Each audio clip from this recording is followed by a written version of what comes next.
noite. Hoje eu recebo mais uma vez aqui no Márcia Peltier Entrevista o físico Marcelo Gleiser.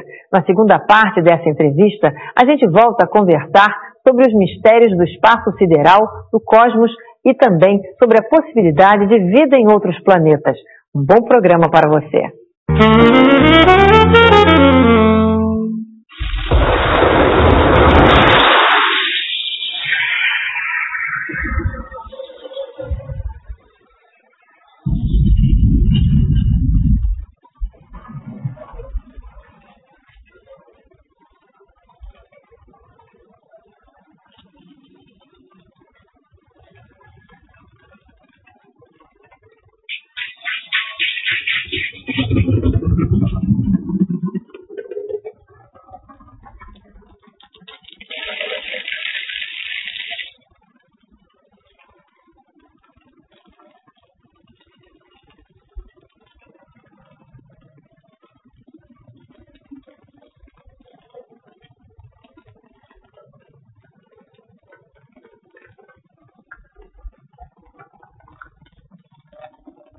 Dizer que as pirâmides foram feitas por ETs... pirâmides. Isso daí, para mim, é uma grande... lembra? Não, Atlântida é pior ainda. As pirâmides, pelo menos, estão aí, né? Estão aí. É você menosprezar a ingenuidade humana, a capacidade... Ingenuidade não, que isso é inglês. A capacidade humana de construir, de criar coisas, né? Então, é fantástico imaginar que há 3 mil anos...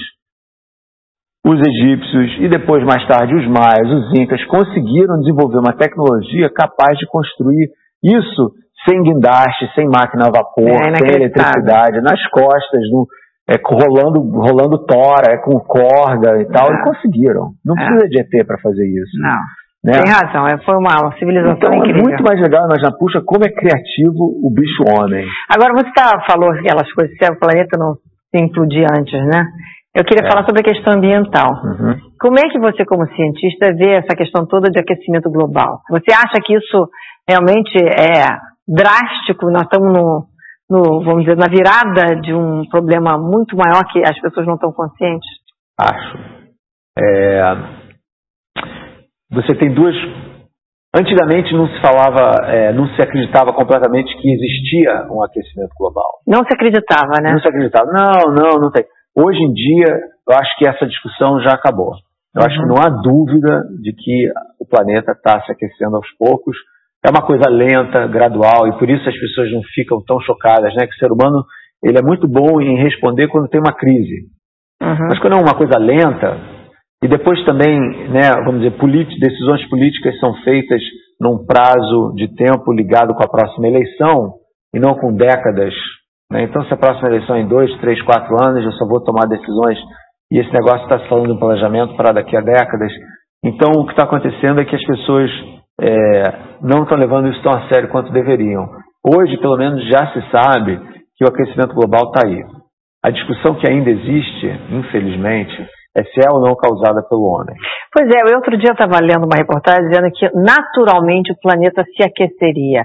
E que isso, então, derruba por terra, vamos dizer assim, essas alegações que não, que é o acúmulo de gás carbônico, que a gente está usando muito as riquezas da terra, a poluição e tal. Afinal de contas, onde é que está isso? Então não há dúvida de que a Terra passa por eras climáticas bem radicais. Então, era do gelo, né? A idade do gelo teve várias, aquecimentos globais já existiram vários também. Só que o que a gente está vendo é o seguinte, se você faz uma correlação entre contribuindo para o aquecimento global, então mesmo que exista alguma tendência natural da Terra a se aquecer, o homem está ajudando.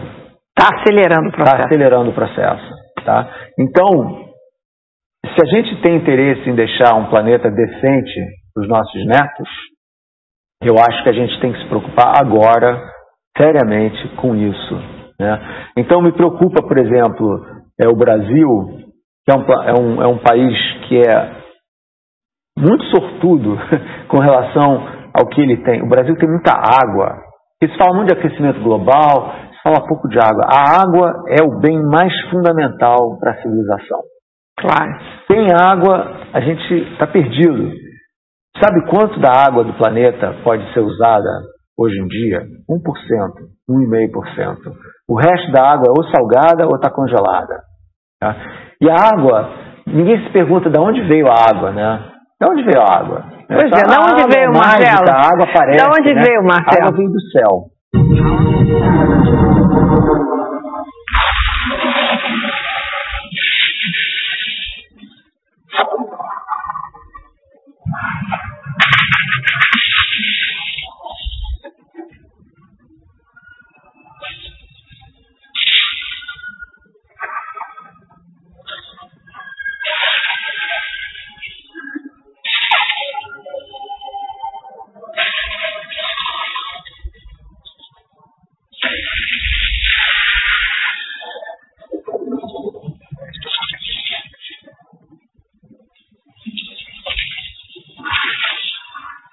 A água da Terra surgiu quando a Terra estava se formando. Quando o sistema solar se formou há mais ou menos 4 bilhões e meio de anos, existia muitos cometas, muitos asteroides cheios de água. E a Terra foi bombardeada, como também foi Marte, como também foi Vênus, por esses planetoides, esses cometas, asteroides. E a Terra tinha a gravidade, a quantidade de massa suficiente para reter essa água aqui, e não era quente para a água ir embora, evaporar e ir embora de vez. Então a água veio do espaço, então não é um bem renovável. A água é um bem fixo, está aqui e não tem muito mais. Você não inventa a água, você pode dessalinizar a água dos oceanos, né? Você pode criar água quimicamente, misturando hidrogênio com oxigênio, mas é caro, né? Então a água é uma coisa muito importante, e o Brasil tem muita água. Tá? O Brasil tem muita água, tem muita área, é muito fértil, etc. Mas o grande tchan do país agora é esse tal do pré-sal. Pré-sal, né? Pré-sal.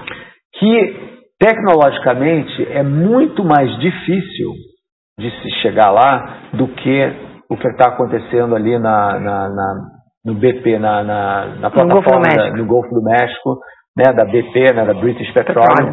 Aquilo já era extremamente complicado, né? Mais ou menos 1,5 km de profundidade, mais 2 km de rocha para penetrar, para chegar lá no petróleo lá embaixo. O pré-sal é pior ainda. Então, me preocupa muito essa euforia, porque está uma euforia com relação a isso, em direção a uma fonte de energia que é uma fonte de energia do século XX, não do século XXI. Qual seria a fonte de energia do século XXI para você? Uma combinação de várias fontes diferentes. Não existe nenhuma solução perfeita para a questão da energia. Tá? Qualquer uma delas tem problemas. Então, por exemplo, a energia solar, que é obviamente a mais abundante, está aí o sol, né, e tal, ela é ótima, mas a eficiência de conversão não é muito alta, então você precisa de células grandes de absorção. A matéria que você usa para fazer também não é das melhores, polui, mas o vento, são aqueles ventiladores gigantes que são muito bonitos. Energia eólica. E o vento para, então tem que ser em lugares mais interessantes e tal, e afeta ecologicamente também os pássaros. Não existe uma coisa perfeita, existe uma rede de integração de várias fontes de energia diferentes, incluindo a solar, a eólica, a nuclear, a energia nuclear. Que foi meio abandonada, né? Aqui, né? Aqui no Brasil. Na França, 75% do país é energia nuclear. E vem cá, e o nível de segurança disso? Pois é, você nunca escuta falar de um acidente nuclear na França, por exemplo, ou na Suécia. São países que têm muita energia nuclear. Depende e no próprio Estados Unidos também. Teve 3 Mile Island, há um tempão atrás, né? Depende de como a manutenção é feita. O problema não é tanto o acidente durante a operação, o problema é o que fazer com o lixo nuclear, né? Porque essas usinas nucleares geram muito material radioativo, e aí, vai enterrar onde? Né?